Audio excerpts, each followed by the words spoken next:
Yeah, Gerard Naidoo with the Construction Industry Development Board. That's a government entity set up by the Department of Public Works to both regulate and develop the industry. I've been with the CIDB now for 10 years. My portfolio is to oversee the provincial operations of the CIDB. That's our various provincial offices, our footprint into the country, and also wear the cap of overseeing the developmental role of CIDB when it comes specific to contractor development and enterprise development. My background is that I'm a built environment professional. I've actually got my basis in town and regional planning, and I've worked in both the private sector and then in the public sector government arena for about 15 years.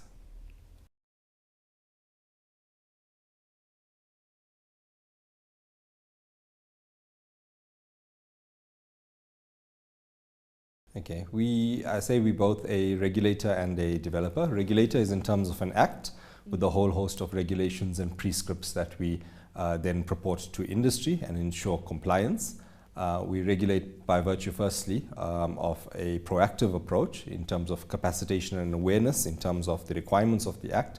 For example, the need to register contractors, the need for officials within the government departments who are running tenders or using the public fiscus to ensure that they comply with the CIDB requirements of registered contractors and all other prescripts, for example, PE status, where development comes into play by virtue of awarding a contract to a grade lower, but with the proviso that that contractor must receive some level of support.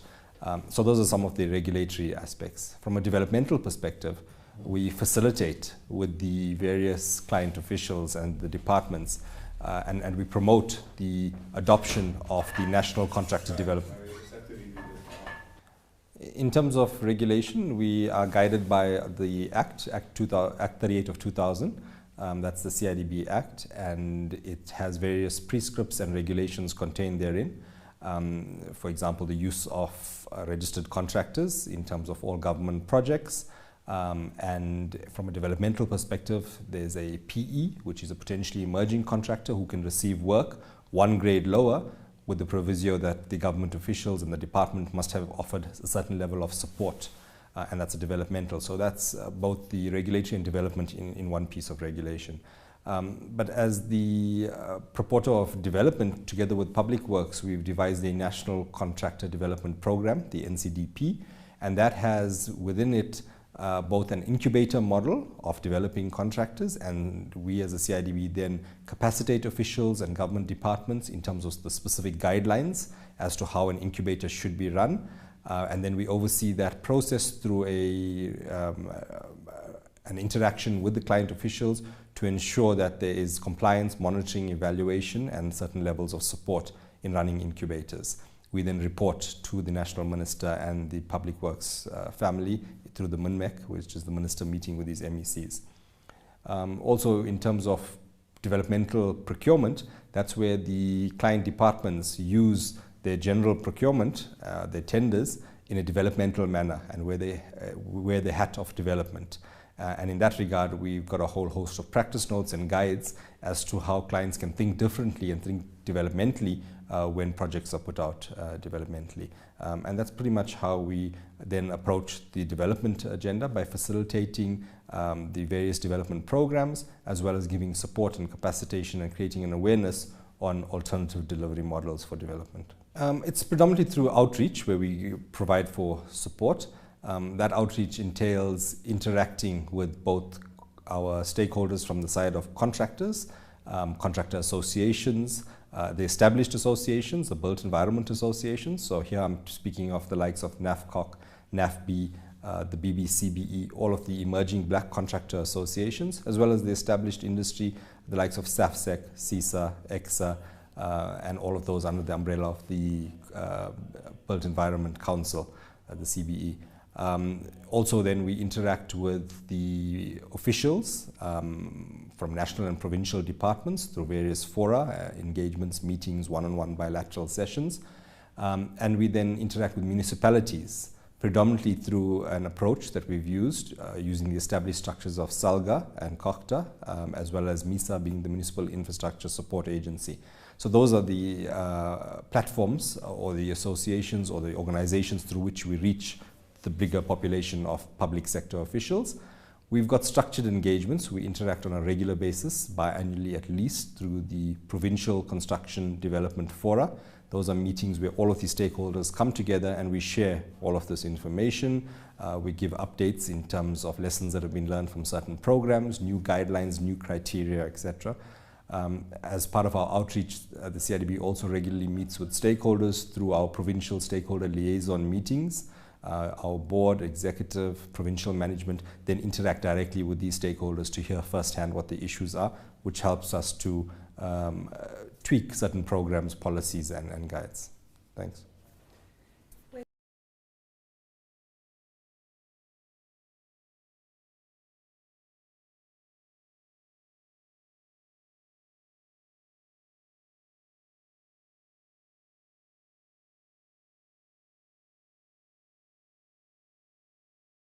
Look, when it comes to actual contractual partnership agreements, the CIDB doesn't delve into forcing relationships amongst contractors and the like. So when it comes to joint venture opportunities or triple Ps in that regard, we don't want to be both referee and player in that instance. What we will do is create networking opportunity in the platforms for contractors and associations, the emerging and the established sector interact with one another. But we'd rather let that relationship evolve organically and not through any type of forced partnerships. In terms of interacting with our stakeholder base, being the constituents from the contracting fraternity, and in terms of our private sector interactions, whether it be any new piece of legislation, anything in terms of our registration criteria that we are considering refining, updating and changing, we then hold formal engagements, whether it be through the established meetings that I mentioned, the Provincial Construction Development Fora, our National Stakeholder Forum meeting, or any of the other established sessions, or one-on-one interactions with these associations and champions of the industry or captains of the industry. We would then also allow an opportunity for input through written processes, whereby formally, in terms of some of the prescriptions of our Act and regulations, we have to advertise, gazette and put out for public comment. But even before reaching that stage, we would like to have interacted extensively so that we are coming from an informed base when we bring out any new policy and regulatory changes. But the formal process then allows us to respond to any concerns or issues that might be raised by private sector or anyone in the sector.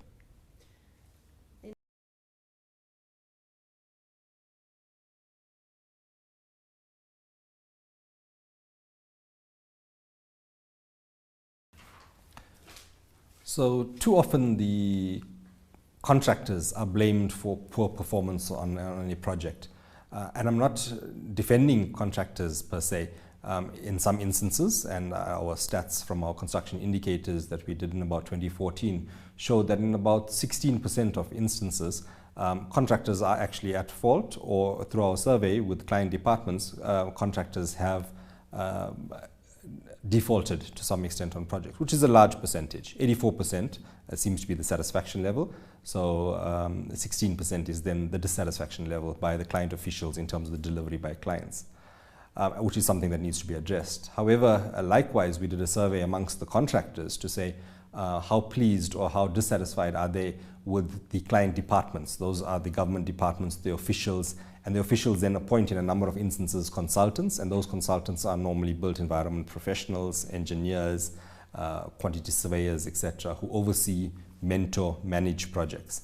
And the dissatisfaction there is about 24% on the side of the actual contractors, that they are dissatisfied with either the way the tenders were put out, the specifications, the way that they were overseen, the lack of payment on time. These are all real concerns from the side of contractors, which talks to eroding away at their development and their growth, which is a serious concern, because we'd want to see that when government spends huge infrastructure budgets, that the transformation of the industry underpins the spending of that budget. So yes, you do get a big project that is delivered on time with good quality within budget, but also that the legacy that is left behind is that contractors who are associated with that project is actually developed.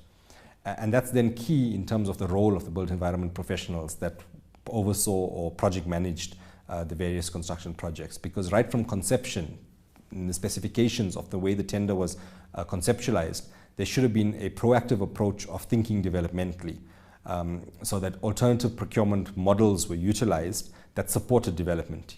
Some of these could be joint ventures or subcontracting, unbundling of projects, term contracts, framework contracts. These are all methodologies that speak to development, as opposed to a project being run in the conventional way or tendered for in the conventional way. So this is the role of the built environment professionals. We would expect that they give an appropriate level of consideration in the manner in which projects are packaged, and after these projects are actually then put out to tender, that they comply with all of the CIDB requirements. For example, our register of projects and our iTender system, where they enlist these projects, they oversee the projects, and they give the contractors due recognition in terms of our contractor recognition processes, in terms of updating various information on how the project was conducted, and then they close out the project accordingly as well on our systems. And if a mentor is needed through the process of delivery of a project, that those built environment professionals or project managers offer the appropriate mentorship and support to the contractors to be able to deliver and meet the targets of delivery of a certain project.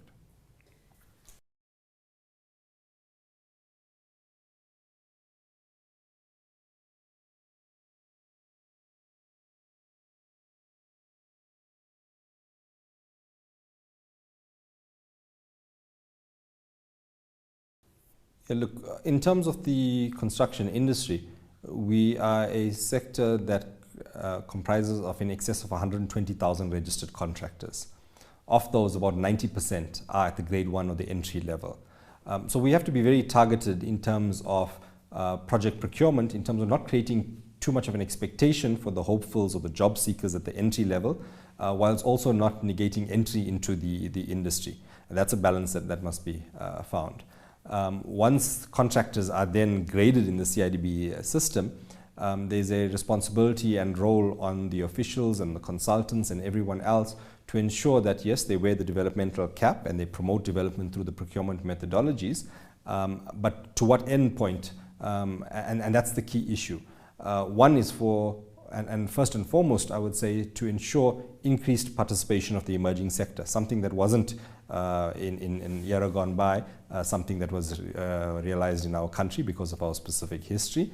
And so that's one of the specific mandates of ensuring that when we do spend, we use the various pieces of legislation, the preferential legislation, the BBBE legislation, and we think developmentally and we think about increasing participation of the emerging sector. So first and foremost, it's targeting for specific groups and preferencing for specific groups. Here I'm talking about women-owned enterprises, youth-owned enterprises, and specifically black contractors.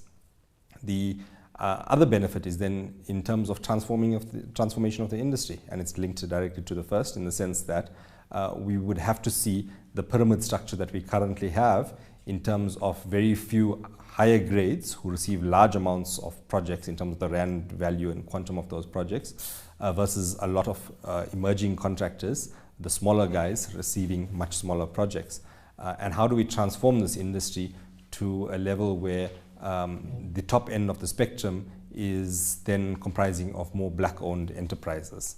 And that's talking to the issue of perhaps narrow-based transformation of the industry. But when we start looking at quality, performance, and sustainability, we start covering a broader level of how we would like to see a sustainable, transformed industry. The legacy that we would like to leave in terms of the infrastructure delivery program that's currently underway in terms of the huge multi-billion rands that are being spent over a 3 to 5 year period by government is to not only see the lasting legacy of good infrastructure which is well maintained and delivered appropriately, but also to be able to see the socio-economic needs of the country being addressed in terms of job creation, in terms of contracting companies growing, especially the smaller black-owned contracting companies, and growing to be sustainable contracting enterprises. That comes with a whole host of skills and specifically artisan skills base, and also speaks to a contracting capacity which is here that can serve the needs of our country, serve the needs of the SADC and African requirements, and also promoting the export of our enterprises beyond our borders into developing and delivering projects abroad.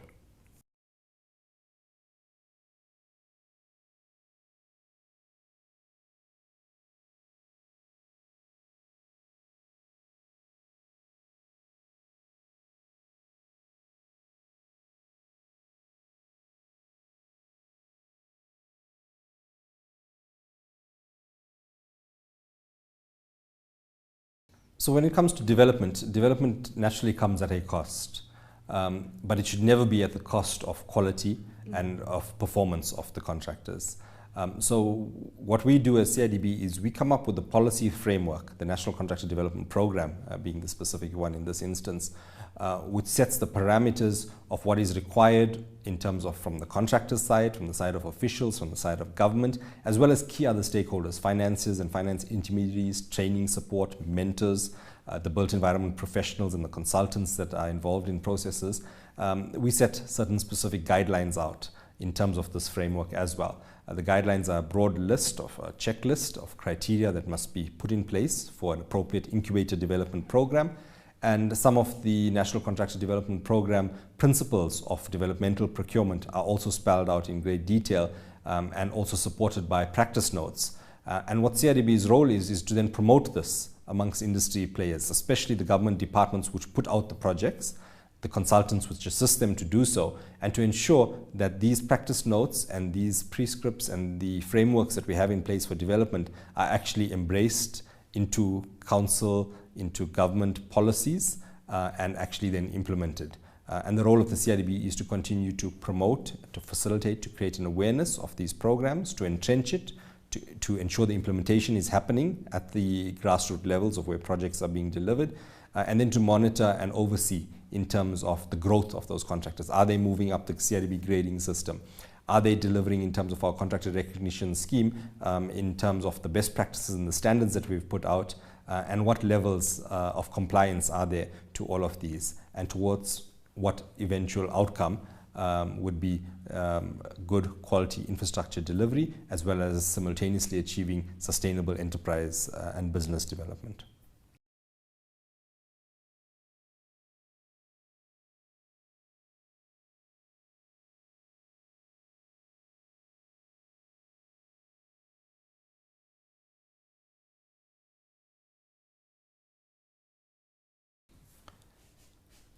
I think a good measure of contractor development, and it's just one measure, would be to note the growth of a contractor. So if a contractor enters our grading scheme at, for example, a grade 1 or 2 level, over a period of time, we would want to see their sustainable growth in the development, maybe to a grade 3 or a 4.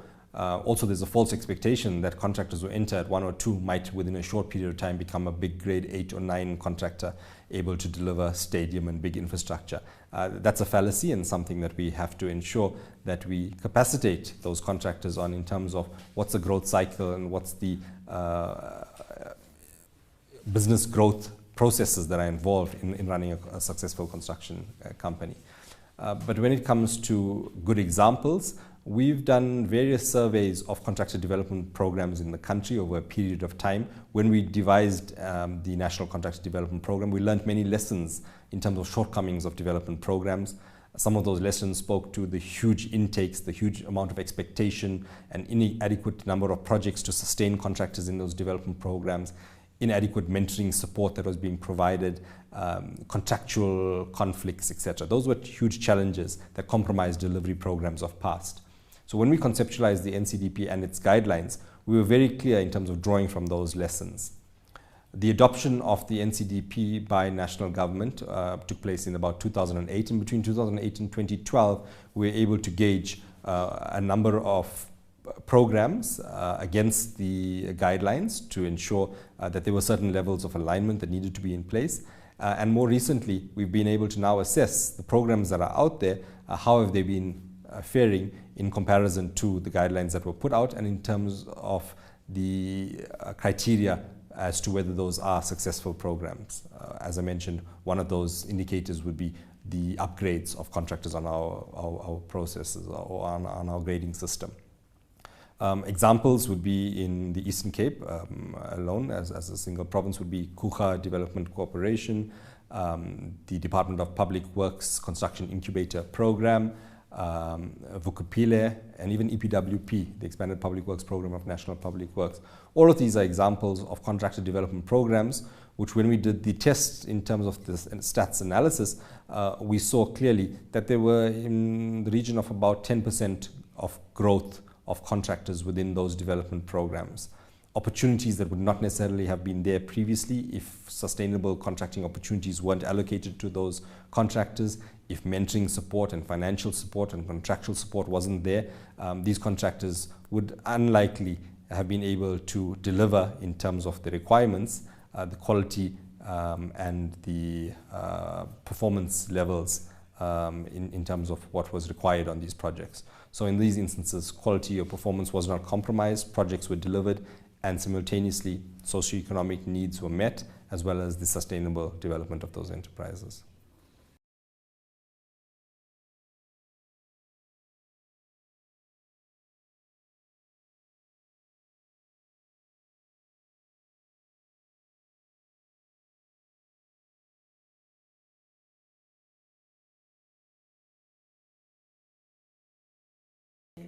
Yeah, I think there's a lack of construction mentors, specifically a registration category that the SACPMP purports. And in that instance, in the industry, there is a clear lack of ability to deliver on successful contractor development programs in the absence of construction mentors. And that's perhaps an area that needs to be focused upon. And in your opinion, what would be the best way to go about that? Well, there are various accredited programs. University of Pretoria, as an example, offers a specific training program to bring professionals, built environment professionals, up to speed in terms of the requisite requirements to then be able to register as a professional construction mentor. And if there is a larger intake into those programs and there is a larger registration with the regulatory body, then we would be able to see an inflow of the required support, which would then give support to the provincial and client outreach programs and development programs. Yeah, I think there needs to be an increased level of support. How would you go about incentivizing that increase in registrations for these programs or involvement there? Well, what we've done as the CIDB is we've written into our guideline requirements that mentors would have to be accredited with the SACPCMP. And in that regard, as a requirement, any development program that is being run or is being aligned to our framework would have to comply with that requirement. In terms of the incentives, what the CIDB hopes to be able to do into the future is to, at a provincial level, identify a minimum threshold of construction mentors that would be required, and then look for industry support and stakeholder support in assisting with the registration requirements of those. It might be, in some instances, accrediting them on the course that is available, or assisting, facilitating registration with the SACPMP, or it would be just identifying the requisite numbers and then ensuring that the client departments who are running these development programs give those professionals the support that is required to be registered. Yeah, it's a difficult one. Normally you'd have to, and good practice would say that you need to have practiced in the field before you can teach in the field. Yes. And you'd probably gain most of your experience hands-on as a practitioner, as a consultant, as an established engineer or quantity surveyor or town planner. You'd have worked in the environment, you would understand firsthand some of the challenges, and then you would go and get an accreditation to become a mentor to others. To the youth in the industry, the newcomers in the industry, the emerging contractors. So my advice would be that you'd need to establish yourself in the industry, practice, and get a level of hands-on experience before you embark on the C-mentor or the path of becoming a mentor. But that would be the progression.